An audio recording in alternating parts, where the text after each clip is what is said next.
নমস্কার দর্শক, ছাদ বাগানে অতি পরিচিত একটি ফল হচ্ছে জামরুল বা ওয়াটার অ্যাপেল। এই জামরুল চাষে আমরা কয়েকটি সমস্যার সম্মুখীন কিন্তু সব সময় হয়ে থাকি, যেমন ফুল না আসা, আর ফুল এলেও সে সমস্ত ফুল ঝরে যাওয়া। আজকের প্রতিবেদন, জামরুল গাছে ফুল আসে না কেন, ফল হয় না কেন, বা এমন কি পরিচর্যার মাধ্যমে আমরা জামরুল গাছ থেকে অধিক পরিমাণে ফল পেতে পারি। প্রথমে আলোচনা হবে যে সমস্ত গাছে ফুল আসে না সে সমস্ত গাছের পরিচর্যা বা যত্ন কি হবে। জামরুল গাছে ফুল আসে ফেব্রুয়ারির লাস্ট, মার্চ এবং এপ্রিল মাসে। তাই সে সময় গাছে কোনো ধরনের খাবার কিন্তু প্রয়োগ করা চলবে না। আমাদের খাবার দেওয়ার পর্ব শেষ করতে হবে সেপ্টেম্বর থেকে অক্টোবর মাসেই, কারণ অক্টোবর মাসের পর থেকে নভেম্বর এবং ডিসেম্বর এই 2-3 মাস থাকবে গাছের ডরমেন্সি পিরিয়ড। তাই ডরমেন্সিতে কিন্তু কোনো ধরনের খাবার দিতে পারবো না, তখন গাছে পাতা ঝরানোর টাইম। আমরা জানি যে কোনো গাছে ফুল আসার আগে তার পাতা ঝরিয়ে নেওয়াটা কিন্তু খুবই গুরুত্বপূর্ণ। গাছ যদি ফুল আসার সময় নতুন পাতা নিয়ে আসে বা নতুন ব্রাঞ্চ গজাতে আরম্ভ করে, সে সমস্ত গাছে কিন্তু ফুল আসে না। তাই ফুল আসার আগে ডরমেন্সি পিরিয়ডে কিন্তু গাছের পাতা ঝরিয়ে দিতে হবে। তাই তখন আমরা গাছে খাবার এবং জল দুটোটাই খুব অল্প পরিমাণে ব্যবহার করব।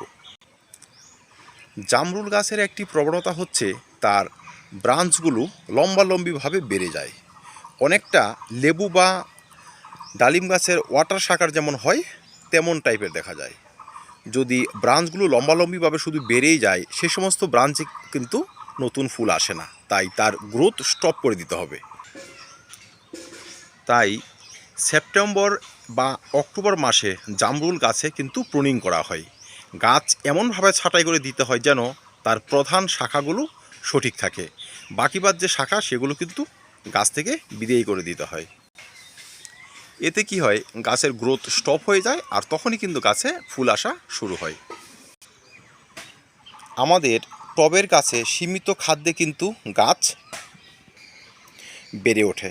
তাই গাছ ডরমেন্সিতে যাওয়ার আগেই আমাদের পটাশিয়াম এবং ফসফরাসযুক্ত খাবার কিন্তু গাছের গোড়ায় ব্যবহার করে দিতে হয়, কারণ ডরমেন্সি পিরিয়ডে গাছে কোনো ধরনের খাবার দেওয়ার কোনো প্রয়োজন পড়ে না। তখন গাছে পাতা থাকে না, খাদ্যের চাহিদা থাকে খুব কম। আর যদি গাছ রিপোর্ট করার ব্যাপার থাকে, তবে কিন্তু সেই সময় গাছ রিপোর্ট করে দিতে হয়। রিপোর্ট করে 60% মাটি, 40% ভার্মি কম্পোস্ট বা গোবর সারের সঙ্গে 1 চামচ হাড় গরু, 1 চামচ শিংকুচি, 1 চামচ সুপার ফসফেট এবং পটাশিয়ামযুক্ত খাবার মিশিয়ে কিন্তু মাটি তৈরি করে গাছকে রিপোর্ট করতে হয়। ডরমেন্সি পিরিয়ড শেষ হওয়ার পর জানুয়ারি মাসে যদি গাছে ফুলের আশা না দেখি বা গাছ যদি তেমন গ্রোথ নিয়ে না বৃদ্ধি হয়, তখন কিন্তু আমরা সেখানে পটাশিয়াম এবং ফসফরাসযুক্ত খাবার ব্যবহার করব। আমরা 0050 গাছে স্প্রে করে দিতে পারি, বা 0050 বা SOP জলে গুলে গাছের গোড়ায় কিন্তু ব্যবহার করতে পারি। আমরা ফুল আসার আগে কিন্তু গাছের গোড়ায় তরল খাবার ব্যবহার করতে পারি, সেটা হবে 10 দিন পর পর শুধু 3 বার। যদি আমরা গাছে পুষ্টিকর তরল খাবারটি ব্যবহার করে যাই, যেখানে পটাশিয়ামের মাত্রা সব থেকে বেশি, তবে কিন্তু সে সমস্ত গাছে খুব তাড়াতাড়ি ফুল নিয়ে আসে। যে সমস্ত গাছে ফুল আসার প্রবণতা কম, সে সমস্ত গাছে কিন্তু পিজার ব্যবহার করতে হয়। আমরা জানুয়ারি মাসে 10 দিন পর পর 3 বার কিন্তু পিজার ব্যবহার করতে পারি। আমরা প্যানোফিক্স এখানে ভালো কাজ পেয়ে থাকি। যেমন 1 লিটার জলে 5 থেকে 6 ফুটা প্যানোফিক্স গুলে 10 দিন পর পর 3 বার যদি ব্যবহার করি, ফেব্রুয়ারি মাসের লাস্ট বা মার্চের প্রথম থেকে কিন্তু গাছে ফুল আসা স্টার্ট হয়ে যায়। দেখুন, এখন তো মার্চের মাঝামাঝি, আমার এই গাছটিতে কিন্তু প্রচুর ফুল চলে আসছে। কয়েকটি ফুল বেশ বড় হয়েছে, কিছু কিছু ফুল খুব ছোট। যে সমস্ত গাছে এখন ফুল চলে আসছে তারা কিন্তু এখন পিজিআর নয়, এখানে অনুখাদ্য স্প্রে করবেন। এখানে ছত্রাকনাশকও স্প্রে করতে হবে, কীটনাশকও স্প্রে করতে হবে, কারণ ফুল যদি একবার ফুটে যায় সেখানে কিন্তু কীটনাশক ব্যবহার করা চলবে না, কারণ জামরুল গাছে ফুল ঝরা প্রবণতা সব থেকে বেশি। আর যে সমস্ত গাছে এখনও ফুল আসেনি আপনারা এখনও কিন্তু পিজিআর ব্যবহার করতে পারেন। 10 দিন পর পর 3বার যদি পিজিআর ব্যবহার করে দেন, বিশেষ করে প্যানোফিক্স বা বুস্টার 2, তবে কিন্তু সে সমস্ত গাছে ফুল আসার সম্ভাবনা বেড়ে যাবে। বুস্টার 2 ব্যবহার করার নিয়ম 1 লিটার জলে মাত্র 1 ফোঁটা। অনেক সময় দেখা যায় অনেক গাছ এতটাই অপুষ্টিতে ভোগে যে সে সমস্ত গাছে কিন্তু ফুল একদমই আসতে চায় না।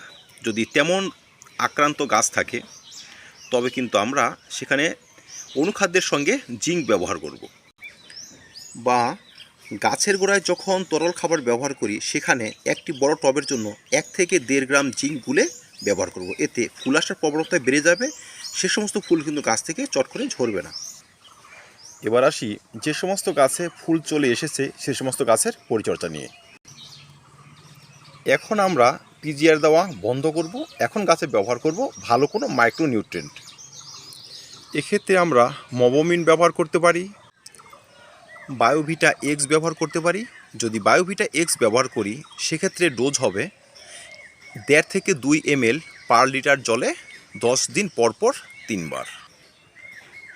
অনুখাদ্য ব্যবহারের ফলে গাছে ফুল ঝরা কমে যাবে এবং বেশি পরিমাণে কিন্তু ফল সেট হতে সাহায্য করবে অনুখাদ্যগুলো। অনেক সময় দেখা যায় অপুষ্টিজনিত কারণেও কিন্তু গাছের ফুল ঝরে যায়। আমরা ফুল আসার সময় থেকে একদম ফল ম্যাচুরিটি হওয়া আগ পর্যন্ত প্রত্যেক 10 থেকে 15 দিন পর পর গাছে কিন্তু পটাশিয়াম এবং ফসফরাসযুক্ত খাবারের সঙ্গে তরল জৈব লিকুইড ব্যবহার করে যাব। তরল জৈব লিকুইডে থাকবে সব ধরনের সবজির খোসা, সেখানে এক্সট্রাভাবে আমরা মিশাতে পারি 0050 বা এসওপির মতো ওয়াটার সলিউবল ফার্টিলাইজার। কিছু কিছু দানা অনুখাদ্য ফুল ঝরাতে বাধা সৃষ্টি করে, যেমন স্বর্ণদানা। আপনি যদি একটি বড় টবের জন্য 1/2 চামচ স্বর্ণদানা গাছের গোড়ায় ব্যবহার করেন তবে কিন্তু ফুল ঝরা রোধ করবে অনায়াসে।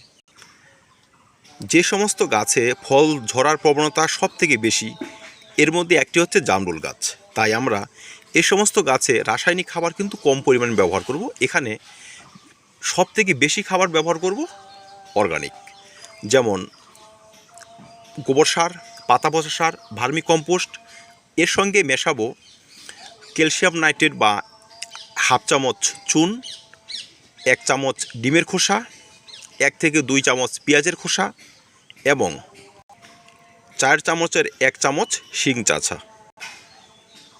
গোবর সার বা ভার্মি কম্পোস্টের সঙ্গে এই মিশ্রণটি মিশিয়ে গাছের গোড়ায় কিন্তু প্রয়োগ করে যেতে হবে। আর মাটি সবসময় ময়শ্চার থাকবে, তবেই এই সমস্ত খাবার থেকে পুষ্টির রস সংগ্রহ করে গাছ আমাদের ফলকে ধরে রাখবে আর গাছ ভর্তি আমরা কিন্তু জামরুল মতো ফল পেয়ে যাব। জামরুলের ফুল ফুটে যখন ফলে পরিণত হবে বা ফ্রুট সেটিং সময়ের কিন্তু রাসায়নিক যে সমস্ত ওষুধ আছে সে সমস্ত কিন্তু অধিক পরিমাণে ব্যবহার করা যায় না। তাই গাছে যদি কোনো ধরনের পোকার আক্রমণ থাকে আমরা কিন্তু ফুল ফুটার আগেই কীটনাশক ব্যবহার করে দেব। 10 দিন পর পর 3বার ছত্রাকনাশক ব্যবহার করব। এক্ষেত্রে সাফ কিন্তু ভালো কাজ করে। এটি কন্টাক্ট এবং সিস্টেমিক 2-এর সংমিশ্রিত একটি ছত্রাকনাশক। লিটারে 1.5 থেকে 2 গ্রাম করে গুলে 7 দিন পর পর 3বার ব্যবহার করে দিলে ফুল ঝরা যে সমস্যা সেটি কিন্তু রোধ পাবে। ফুলে ভালো পলিনেশন না হলেও কিন্তু সে ফুল ঝরে যায়। তাই জামরুল ফুল ধরার সঙ্গে সঙ্গে বা দেখার সঙ্গে সঙ্গে আমরা কিন্তু বোরন স্প্রে করে যাব। বোরন 20% 1 লিটার জলে 2 গ্রাম করে গুলে 10 দিন পর পর ব্যবহার করব, বা যখন আমরা অনুখাদ্য স্প্রে করব তখন কিন্তু তার সঙ্গে মিশিয়ে বোরন স্প্রে করা যায়।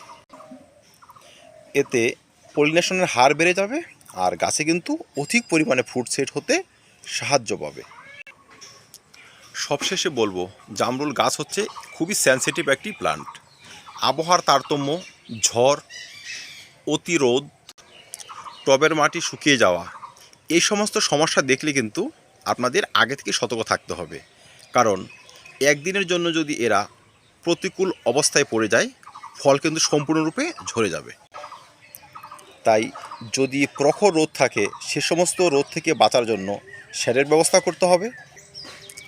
গাছের গোড়ায় যেন জলের ঘাটতি না হয় বা মাটিতে যেন অত্যাধিক জল না হয় সেই ব্যবস্থা করতে হবে। মাটি থাকবে ময়শ্চার।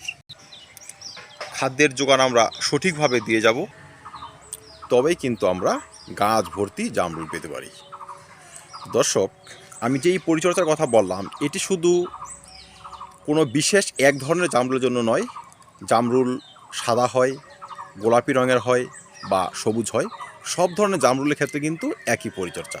আপনারা এই সময় এইটুকু পরিচর্যা যদি সেরে ফেলেন, জামরুল চাষ নিয়ে আমাদের কোনো রকম টেনশন থাকবে না। তো ধন্যবাদ, দেখা হবে নতুন কোনো ভিডিওতে, নতুন কোনো টপিক নিয়ে। ভিডিওটি ভালো লাগে লাইক এবং শেয়ার করবেন, চ্যানেলটি সাবস্ক্রাইব করে পাশে থাকবেন। ভিডিওটি দেখার জন্য ধন্যবাদ।